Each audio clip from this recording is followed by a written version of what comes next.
Do you ever wish that your digital photos had that classic film look like it did, before digital? Would you like to learn how to create that film look without spending hours and hours moving sliders left, right, up and down and all that kind of stuff? How about trying to get that film look from yesteryear?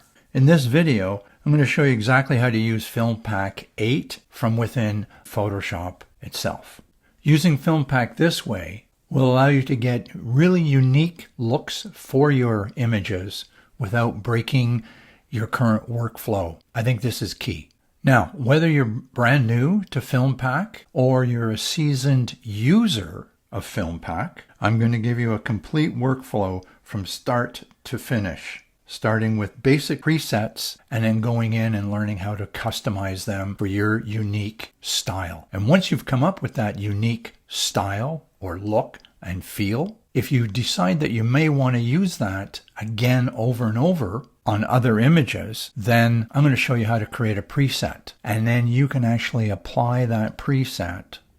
One click, done, and good to go. Move on to the next image. With that in mind, let's jump in. Hi, I'm John Warren, and on this channel, I share photography tips, editing tutorials, and ways to get more creative with your images. FilmPack 8 is just one of those ways. If that sounds helpful, then consider subscribing so you don't miss any future videos. That being said, let's get to it. First, a super quick overview of what DxO FilmPack 8 actually is. FilmPack is a plugin and standalone application that emulates classic film stocks and analog looks. Things like Kodak, Fuji, Agfa, and Ilford films, black and white stocks, grain, color shifts, frames, textures, and much more. Version 8 adds tools like time warp, extra film renderings, and tighter integration with Photoshop and Lightroom, so you can apply these looks without completely changing your editing workflow. In this video, we're going to focus on exactly how to use FilmPack 8 from within Photoshop, step by step. There's a couple of ways you can work with FilmPack 8 inside Photoshop. One is to just work on your current layer and apply a filter, and then when you're done, click save, and there you go, off and running. But what if you decide at a later date that you wanted to play around with some of the sliders, like tweak the effect that you created in FilmPack 8? Well, then you'd have to start all over again. What I want to do is I want to take advantage of Photoshop's Smart Object feature, and when we're playing with filters, Photoshop likes to call it a smart filter. Regardless, there's a number of ways we can go about doing that. Go under the filter menu and choose convert for smart filters. You're going to get a dialog box that just tells you that you are now creating a smart object, blah, blah, blah. Click goodbye. So now here we go. It's changing from a lock background to layer 0, and we have the smart object icon down here. There's a couple places that we can actually get access to FilmPack 8, depending on how it was installed in your system. We can go under plugins and choose FilmPack 8, and then choose FilmPack 8 here, or we can go under filter and come down to DxO Labs and choose FilmPack 8 here. Either way, we're going to get into it. So let's do this. Give it a minute. Double click this. There we go. Now we've got this thing sitting full screen. If this is the first time that you're using FilmPack 8 with this lens and camera combination, you will get a little alert box telling you that the software has done some optical corrections for you. But you're only going to see that dialog box once for that camera lens combination, because it's now stored in a database. It's kind of cool. I think it is. You already know what these guys are all about. At least I hope you have by watching some of my previous videos. But this is our save. This is our create preset. This is our compare stuff going on. And then we got zoom and 1:1. If I click on this, I'm going to go to 100% zoom. And if I click this, I'll be going back out to fit to screen scenario. Over on the right hand side here, we have presets and customize, and you can see that I already have a preset that I created, and it's called John's Ilford XP2. I think you'll remember that from earlier, and that's going to show itself up here. If I didn't want to see that, I guess I can come over here and click on filter and choose color only, and eventually this will disappear. Or I have to click here to get it to go away. And then we can start choosing a different preset over here. The preset I've chosen this time is Ektachrome 100 VS generic. And what I'm going to do is I'm just going to customize this a little bit by adding some grain. So down here in the film section, we have rendering, and that's my generic Kodak Ektachrome 100 VS. And I'm going to leave the intensity at the default of 100. For grain, I'm going to choose black and white film. And from there, I'm going to choose Agfa APX 100. Let's zoom in a little bit to see what this is going to look like. And what I may do is increase this slightly. Let me just turn the grain on and off with this little toggle thing here.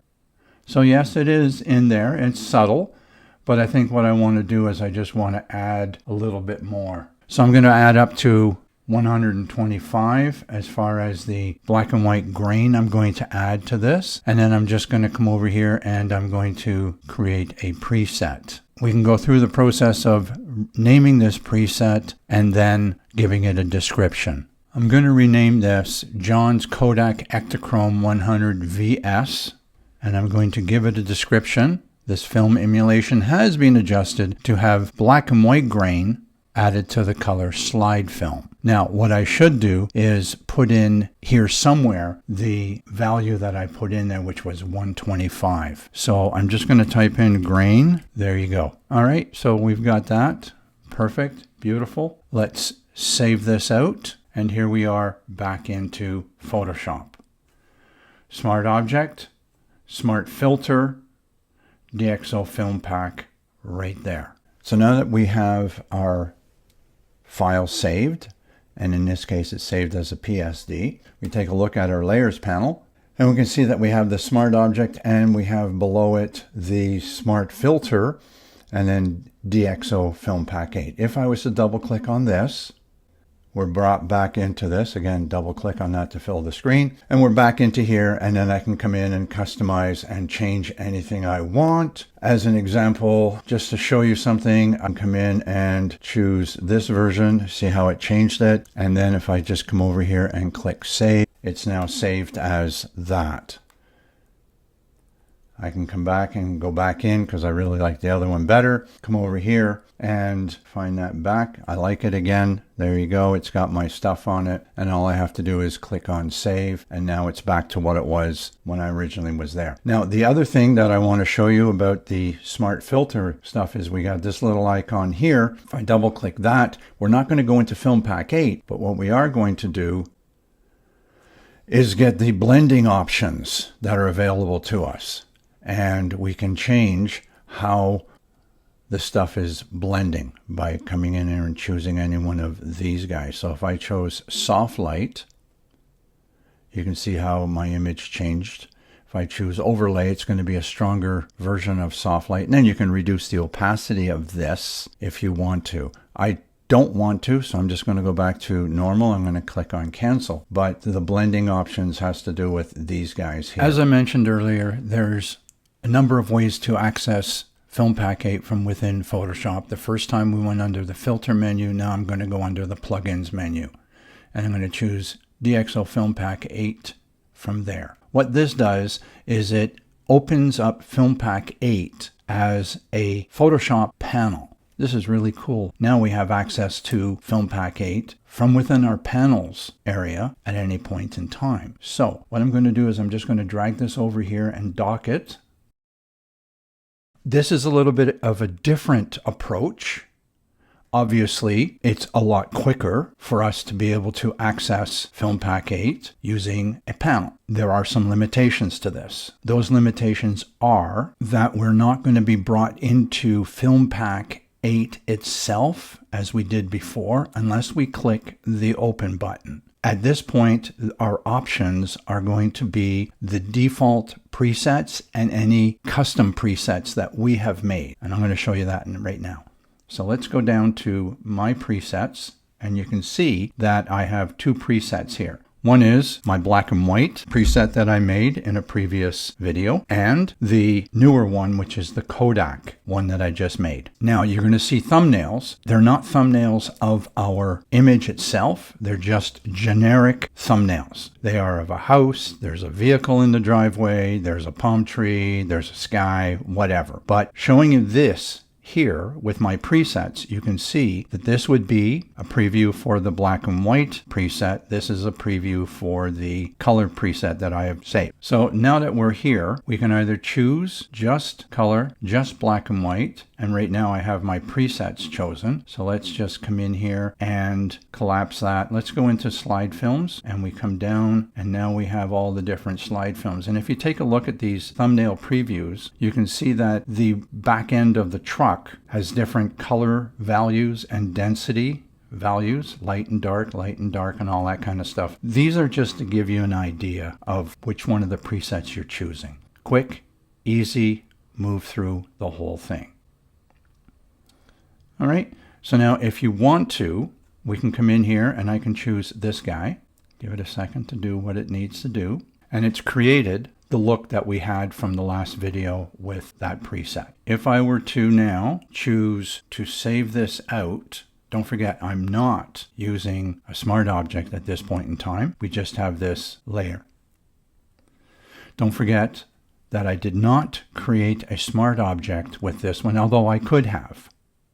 I've just decided to go with a traditional layer, and then FilmPack 8 just creates a new traditional layer with the film emulation that I chose.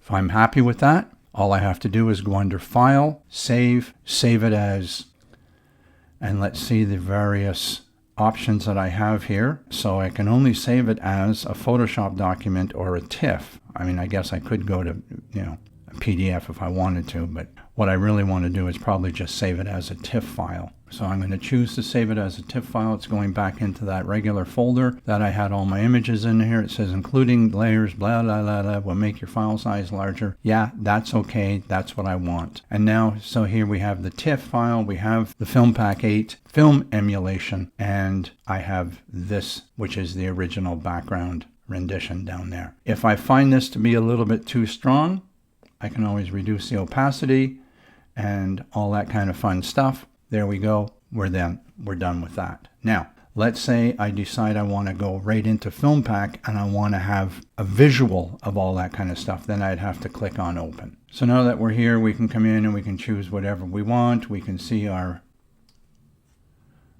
thumbnail, or we can see